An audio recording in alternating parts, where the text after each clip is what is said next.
Okay, fam.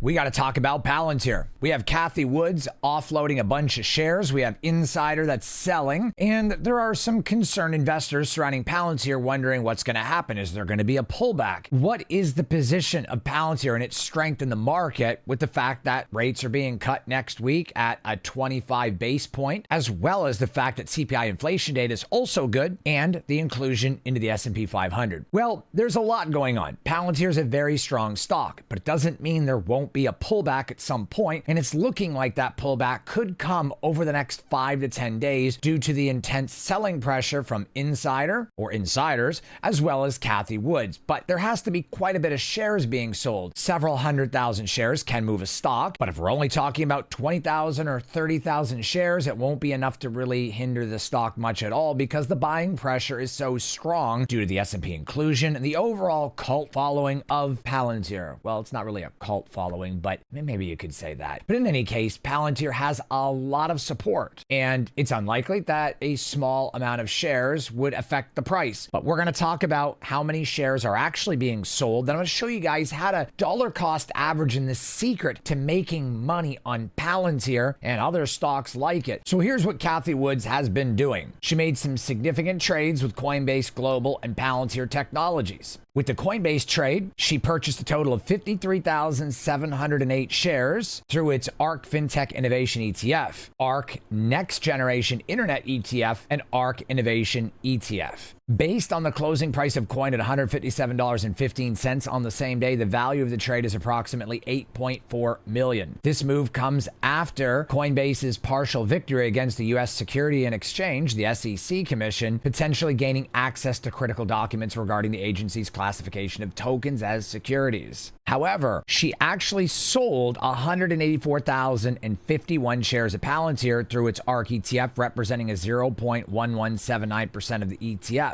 Based on the closing price of Palantir at $34.85 on the same day, the value of the trade is approximately $6.4 million. This decision to sell comes despite Palantir's recent inclusion in the S&P 500, which, according to Bank of America, is a watershed moment that could attract more institutional investors. To me, I don't know why Cathie would do this. Makes no sense, but maybe she doesn't like the fact that the stock is going to the S&P 500 and she has her own ETF. I don't know. To get rid of Palantir in favor of Coinbase, to me, who's to say if it's a bad decision or a good decision? We really can't put our finger on it for sure. But Palantir is potentially a better buy, in my opinion, than Coinbase. I mean, how much of an upside is there to Coinbase? Could it double in price? Because we know that Palantir could double or even quadruple in the next 3 to 4 years. Ultimately, it's hard to say for sure which stock is the better buy, but I really truly believe that Palantir is one of the best, if not the best, growth stocks you can put your money into right now. So it's her loss, not to mention she's made pretty rough and pretty poor decisions based on trading over the last couple of years. I really don't follow her rationale very much. She doesn't do too well a lot of the times, in my opinion, but that's for another video. However, $6.4 million of selling pressure on Palantir is quite a bit. It's not necessarily enough to tank the stock, but that with the insider sells going on, that could be enough to level the stock a little bit or put some selling pressure on it for a pullback. So let's take a look at what happened with insider sales on Palantir. So Palantir's technologies officer sells shares. Her name is Heather A.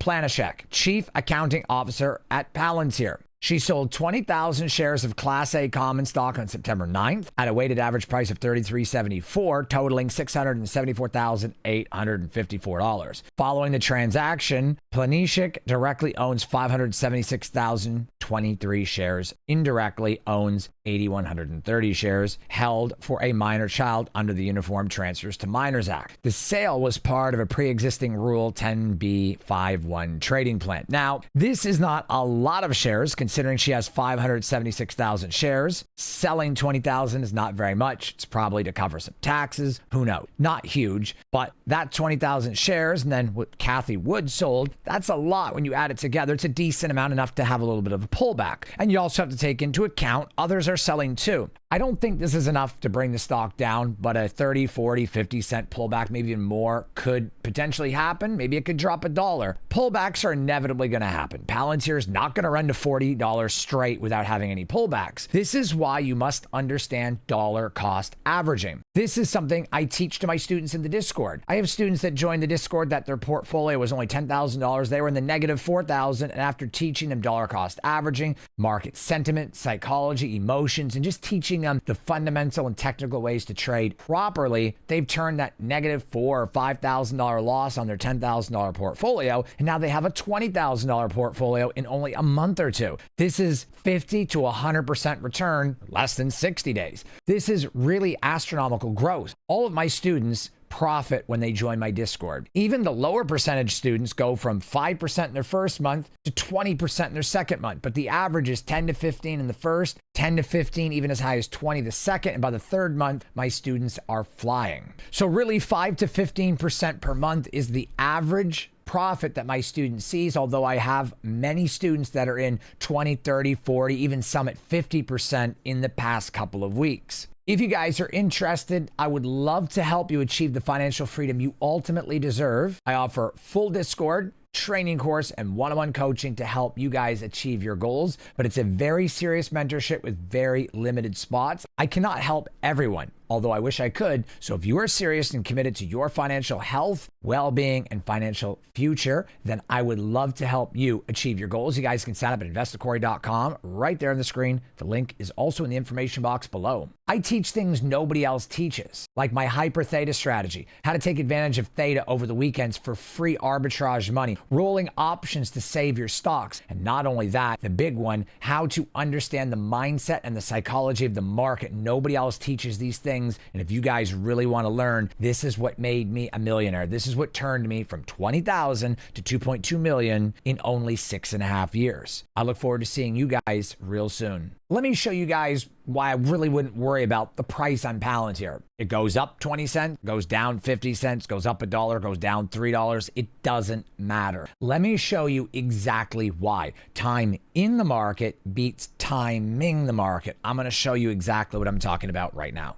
So this is Palantir. I'm going to give you an example of someone who is going to buy only the bottom, only going to buy the dip, which there's nothing wrong with, but there's not as much profit to be had. And let me show you exactly what I'm talking about. Let's say that you are someone who buys the bottom. So you buy 100 shares at $21. Then you buy another 100 shares at 23. Then you buy another 100 shares at 25, you buy another 100 shares at 21 again. Then you buy another 100 shares at 30. We're going to keep them even numbers, even though they're not exact. So this person or this investor would have 1, 2, 3, 4, 500 shares. So let's average out exactly what their average cost is. So what we're going to do is take our calculator and we're going to average $2,100 plus we're going to do $2,300 plus $2,500. Oops. Plus we're going to average another $2,100 in there. Plus we're going to add this 3,000. 12,000 divided by 5, 2,400. So the average cost for this individual investor would be $24. So average cost would be $24 at 500 shares. So let's go ahead and say the next investor who just buys all the time, whether it's up or down, constantly dollar cost averaging, buys 100 shares at 21, buys 100 shares at 27, 100 shares at 23, 100 shares at 30, 100 shares at 25, 100 shares at 21. So this is 1, 2, 3, 4, 5, 6. 100 shares at 31, 100 shares at 33, 100 shares at 29. 1, 2, 3, 4, 5, 6, 7, 8, 9. And then another 100 shares at 34. So let's go ahead and average this up. Since they bought the same amount as the previous person, but then even more. Now, since the buys here are somewhat the same as the previous ones, we can go off of the 12,000 from the original dollar cost average of 500 shares. Then we're going to add the other additional 500 shares. So what we do is we plus right here, which is 2,700, because there's 10 versus 5, because there's more buying going on. Right here, we add 3,000. Then right here, we add 3,100. Then right here, we add 3,300. And then right here, we add 2,900 again. And then right here, we add 3,400. So 30,400 divided by 1,000 shares, or 10 contracts of 100 shares, because we're going in 100 increments. The average is 3,040, which is $30.40. Okay, $30.40. So in red, average $30 at 1,000 shares. Now, this might sound really bad to any new or intermediate investor who doesn't really understand the fundamentals here. Would think that the average cost is most important, but it's not. The amount of shares also really does matter quite a bit, especially when stocks make big moves or they're big growth stocks. So we've talked about this many times. Palantir is likely to go to $50, $45 to $50 by spring, maybe sooner, 40 to 45 by the end of the year. So let's say by next summer, just hypothetically, Palantir goes to $60 by next summer, which is very likely at the rate that we're going right now. So let's say Palantir goes to $60. $60 times 1,000 shares is $60,000. Minus $30 a share times 1,000 shares gives us $30,000 profit. Okay, so we're looking at $30K profit. $30K if the price goes to $60 a share. Again, $60 a share times 500 shares of the original investors, $30,000. Minus 24 times 500, leaving us with an $18,000 profit. So you can see that the investor over here made almost double the amount of money, although they had double the shares. And yes, that is true. They did have double the shares. But just going off of a blind number, you're investing more money. You're making more money. It doesn't really matter that investor A spent 24 average and investor B had $30 average. So the fact that investor B continued to buy, that individual made more money. If the stock had went to $100, then it would be even more money. Now, granted, double the amount of shares, it's not quite double the amount of profit. So I guess you could say on a per capita basis, this investor made more money per capita, but per capita doesn't always mean you make more bulk money. At the end of the day, this person still made more money. You can argue capita all you want, but capita doesn't give you 30,000. You made 18,000. This investor only made 18,000. 18,000 on 500 shares versus 30,000 on 1,000 shares. Anybody would say, well, yes, the per capita, better averages over here. Sure, better averages, but better averages don't put more money in your pocket. So this is why you don't always have to buy the bottom or the dip. Up, down, don't matter. Keep adding. Also, a good investor like myself may not have purchased up here. Maybe I would have added halfway down here, halfway down here, halfway down here. And if I'd done that, my average would be probably around 27. So you can see that this is a worst case scenario where you're buying literally at the top and the bottom, whereas I would probably buy the bottom like green did, but on the red, I would buy the mid somewhere. It would be even better. But this is worst case. You still make more money. If the stock was to go to $100,000 for 1,000 shares, which is $100 a share, then you'd be talking at $70,000 profit for red. But over here on green, there would only be half of that. So 500 shares, or actually less than half. So 500 times, it would be $76, 38,000 versus 70,000. So again, still less money. But if you were to dollar cost average a little bit better, instead of buying the red on the peak every time, as it starts to sell off, you buy, which is what I would do. We would save $1 here, $1 here, $1 here, here and here, $4 more across the average. It could probably drop the average cost at least $2 to $3, meaning they'd be about on par with each other, but you would just have more of a position. This is the problem. It's all noise. All of this is noise. It does not matter. At the end of the day, all that truly matters is that you have more shares. So when the stock goes up, you make more money. If all you're thinking about is, I got to keep my average down. I averaged $24. Now Palantir's $34. So it's $10 away. I can't add. That makes no sense, because if you add another 500 shares at 34, your average cost is now 30. If Palantir drops to 30, you add more shares. It doesn't change. You just get more shares. If it drops to 28, now you can could bring your average below 30. If the price drops to 24, you can now bring your average down. When it runs back up to 40, sure, you're bringing your average up, but you're stockpiling. Literally, you'll have so many shares. And this is how long-term investors like Warren Buffett do it.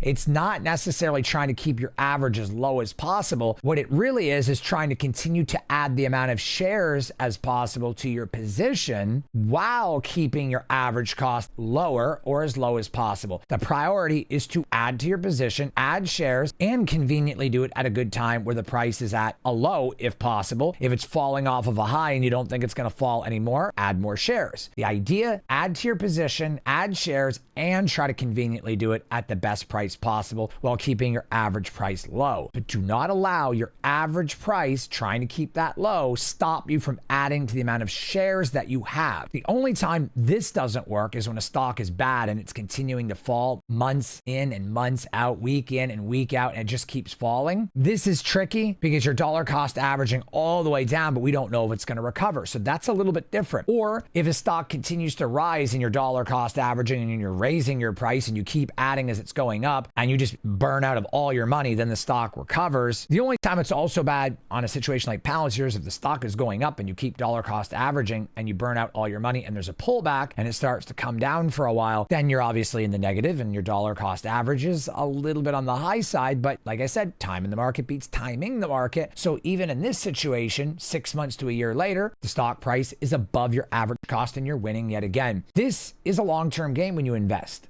And if you want to learn the fundamentals of retirement and understanding how to safely invest, understanding the psychology of the market and not having to daily trade or scalp and weekly swing, and you just want to retire on dividends and safe stocks and safe movements over time and add to your position, it's something that I teach to my students. If you guys are interested and you want to retire and have financial freedom and be able to do the things you want to do in your retirement years, or maybe you want to retire early and you're not quite at retirement yet, I can teach you how to get there early. All of my students in the Discord are making excellent profits as well as making great fundamental changes in their portfolio, and they are growing and learning very well. My average student makes 5 to 15% in their first few months per month, but I have many students that are up 30 to 50% or even 100%. I have students that started with $10,000 2 months ago and now have almost $30,000. I have students that have $400,000 that now have over $550,000 that have made $150,000 in 3 months. If you guys would like to grow your financial freedom and wealth, I offer the full training course, Discord, to surround yourself with others that are just like you and me, as well as one-on-one coaching. If you guys would like to sign up, it's very limited. I can't take everyone, which is why you have to be very serious and committed to your financial freedom and growth. You guys can sign up at investorcorey.com right there on the screen. The link is also in the information box below. Ultimately, guys, Palantir is a solid buy. I think that you should just be averaging your cost up, down, does not matter. Palantir is really only going to go up in the long run. Good stocks don't trend down. They have pullbacks. They go up, they have pullbacks. Sometimes they're down for a little while, then they're back up again. But ultimately, good stocks like Palantir, if you look at a chart over the course of a year or two, they're always going up. That's the same as the SPY. It's the same as Apple, Nvidia, AMD, Google, Netflix, Meta, Palantir. The list goes on and on. Good stocks don't trend down. They trend up. And that means ultimately, if you plan staying for a long time instead of just a good time, you will make a lot of money, a lot of profits. That's what I always tell everyone. We're not in this for a good time. I mean, we are, but we're really in it for a long time. As long as you guys understand the fundamentals of investing and how it's different from trading, you can retire, dividends, investing, and you guys can have passive income. But this ultimately, though, on Palantir, not a sell, definitely a buy. If there's a pullback, it's a buying opportunity. We'll catch you guys on the next one.